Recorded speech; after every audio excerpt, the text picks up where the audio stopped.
ఒక్కసారి కొమ్మూరి గోల్డ్ కి కాల్ చేయండి. తాకట్లో ఉన్న మీ బంగారాన్ని విడిపించి మార్కెట్ ప్రైస్ కి వాళ్ళు కొనుక్కుని మిగతా డబ్బులు మీకు ఇచ్చేస్తారు. అందరికీ నమస్కారం. వెల్కమ్ టు మనం టీవీ. నేను మీ పవన్ బెసోడా. మనతో పాటు అడ్వకేట్ రజనీ గారు ఉన్నారు. మేడంతో మాట్లాడదాం.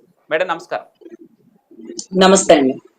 2022 జంగారెడ్డిగూడెం ఉదంతం దాదాపుగా 26 నుంచి 30 మంది కల్తీ నాటుసారా తాగి మృత్యువాత పడిన ఆ ఉదంతాన్ని మర్చిపోలేం.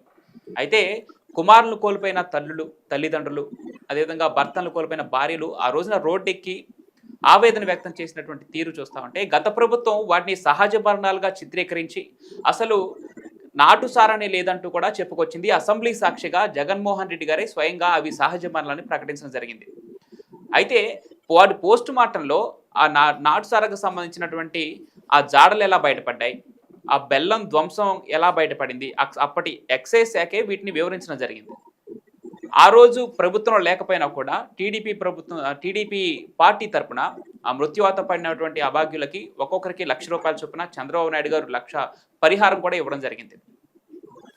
కానీ జగన్ ప్రభుత్వం మాత్రం వాటిని సహజ మరణాలను కొట్టివేయడం జరిగింది. ఎలా చూస్తారు ఈ ఘటనని? ఈరోజు దానికోసం ఒక బృందాన్ని ఏర్పాటు చేసి ఆ నిజాలు నిగ్గు తేల్చాలని చెప్పి కూటమి ప్రభుత్వం అడుగులేస్తా ఉంది. ఏం చెప్తారు? నమస్తే అండి. అవి సహజ మరణాలు అని అనలేదు అనుకోండి. ఆ టైంలో గనక ఆ బాడీలు పోస్ట్ మార్టం చేసి ఆ బాడీలో ఉండేటటువంటి మిథైల్ ఆల్కహాల్, ఇథైలిక్ ఆల్కహాల్ ఇవన్నీ కూడా ఆ కల్తీ నాటుసారాలో కలిపారని తెలిస్తే, ఇవే కాదు అప్పుడున్నటువంటి జే బ్రాండ్స్ కూడా కేవలం అవే కలిపారు. ఎందుకంటే శానిటైజర్ తాగి 63 మంది, మద్యం కల్తీ తాగి 43 మంది, కల్తీ మద్యం తాగి ఇలా ఒకరి తర్వాత ఒకరు కుప్పలు కుప్పలుగా ఒకేసారి చనిపోతుంటే సహజ మరణాల అంటే ఆ జంగారెడ్డిగూడెంలో ఏదైనా గుర్తు తెలియని వ్యాధితో సోకి ఒకరి తర్వాత ఒకరి అంటుకొని చనిపోయారా? లేకపోతే అందరికీ ఒకేసారి కట్టగట్టుకొని ఏమన్నా ఆత్మహత్య లాంటివి ప్రిపేర్ చేసుకొని పురుగుల మందు తాగి చనిపోయారా? పురుగుల మందుతో సరి సమానమైనటువంటి తమరి ఆధ్వర్యంలో నడిచినటువంటి నాటు కల్తీ సారా తాగి చనిపోయారు. అసలు చాలా దారుణం. సస్పీషియస్ డెత్ అంటారండి. అంటే 173 కట్టేస్తారు.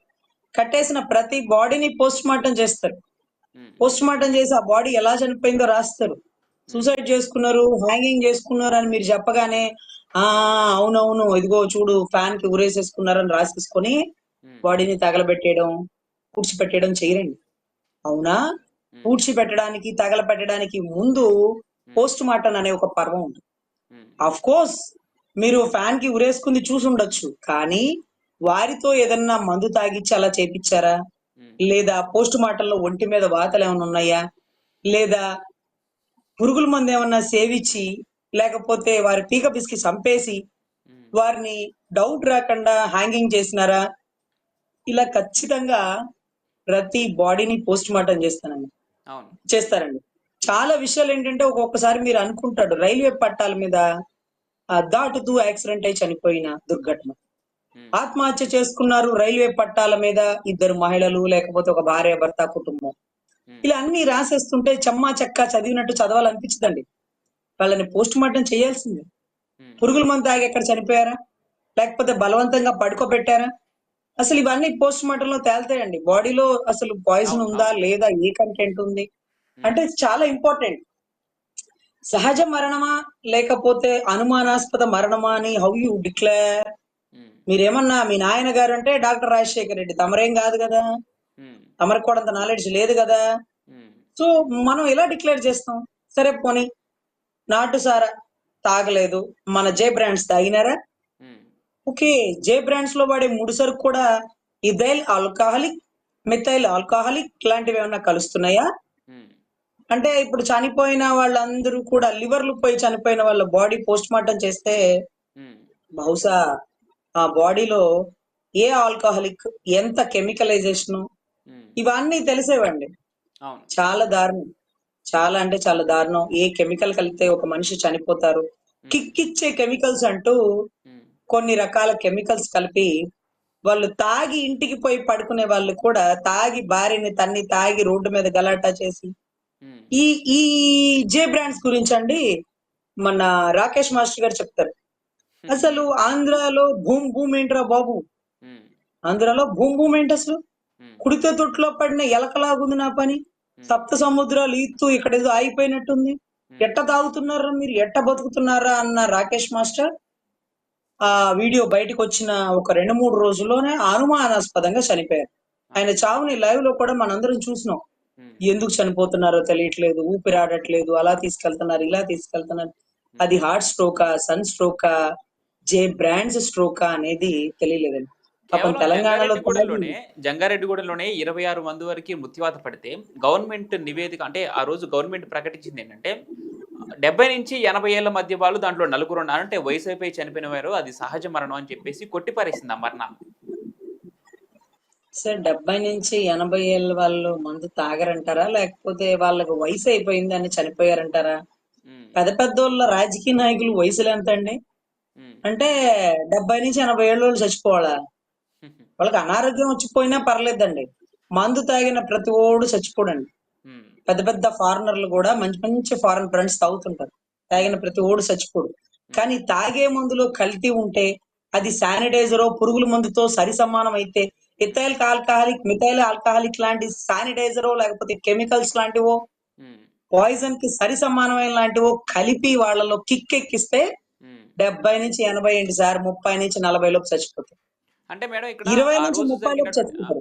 అంటే ఆ రోజు ఈ 26 మంది మృత్యువాత పడితే అక్కడ కల్తీ నాటుసారా అమ్మడం జరిగిందని ప్రభుత్వం అడ్మిట్ చేసుకోకపోవటం వల్ల ఖచ్చితంగా ఆ 26 కుటుంబాలకి నష్టం జరిగినట్టే కదా. కేవలం ఒకవేళ ప్రభుత్వం అడ్మిట్ చేసుకొని నిజంగానే జరిగింది అని ఒప్పుకొని వీళ్ళని హక్కున చేర్చుకొని ఉంటే ఆ కుటుంబాలకి న్యాయం జరిగేది, చనిపోయిన వారందరికీ నష్టపరిహారం అందేది, ఇంకా అట్లీస్ట్ ఆ చర్యలు తీసుకోవడానికైనా ప్రభుత్వం ముందుకు వచ్చి ఉండేది.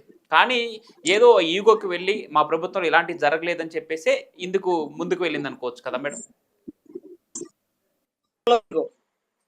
తొక్కలో నష్టపరిహారం కూడా లెక్క కూడా లేదు జగన్ గారికి. కానీ తవ్వే కొద్ది నిజాలు బయట వస్తాయి. ఉమ్, ఈ నాటుసారనే కాదు, జే బ్రాండ్స్ లో తయారవుతున్న ఉమ్, ప్రతి మందుకి ముడి సరుకు ఎక్కడి నుంచి వస్తుంది, ఉమ్, దేని ముడి సరుకుగా మారుస్తున్నారు. ఉమ్, వీళ్లే కాదు, ఎంతో మంది లివర్ డ్యామేజ్ లేకపోతే అస్వస్థత గురవుతాయి సార్. ఉమ్, ఒకవేళ ఇది పోస్ట్ మార్టం చేసి ఇది గనక గవర్నమెంట్ నష్టపరిహారం పైగట్టిన ఉమ్, మిగతా బ్రాండ్స్ అన్ని ఎంక్వైరీ బిగిన్ అయిపోయేది. ఉమ్, మిగతా అన్ని టెస్టింగ్ కి పంపించేసేవాళ్ళు. ఉమ్, బతుకులు నాటుసారాలో ఏదో కల్తీ దాపించారంటే వేరే విషయం. ఉమ్, వీళ్ళు వాడే జే బ్రాండ్స్ లో కూడా ఇంత కల్తీ జరుగుతుందా, ఉమ్, ఇంత కెమికల్ ఉంటుందా, ఉమ్, ఇంత దారుణంగా మృత్యువాత పడతారా, ఉమ్, ఇంత అమాయకంగా శరీర అవయవాన్ని కోల్పోతుంటారా? ఉమ్, ఆరోగ్యశ్రీ పనిచేయ ఆడబిడ్డలు గవర్నమెంట్ హాస్పిటల్లో ఒక బెడ్ మీద 2-3 పడుకోబెట్టి లైన్ ఎక్కించిన దృశ్యం. ఉమ్, సరే, కరోనా టైంలో కరోనాతో చనిపోయిన అది అది అసలు అనుకోని మరణం అనుకోవచ్చు సార్. ఇది కావాలని చేసిన హత్యల్లాగా ఉన్నాయి సార్. ఇది ప్రభుత్వ హత్యలు అనుకుంటున్నాం. అసలు 26 మంది ఆ అసలు 26 మంది సహజ మరణాలు సహజ మరణాలు కలిగి 70 నుంచి 80 మంది ఒక 5-6 ఉంటారంటే 70 నుంచి 80 లోపు చచ్చిపోవాలా? ఉమ్. ఏమన్నా రూల్ ఉందా? మా ఊర్లలో ఎంత పెద్ద పెద్ద ముసలోళ్ళు ఉంటారు తెలుసా? 85-95 ఏళ్ళోళ్ళు. మా రాజకీయం అంటే ఎట్లుంటది, ఆ నాయకుడు ఇట్లా, ఈ నాయకుడు అట్లా, చనిపోయిన నాయకుడు ఇంకొకట్లా అనుకుంటూ మాకు పిలిచి మరీ చెప్పేవాళ్ళు. Right, thank you madam, thank you so much. నమస్తే.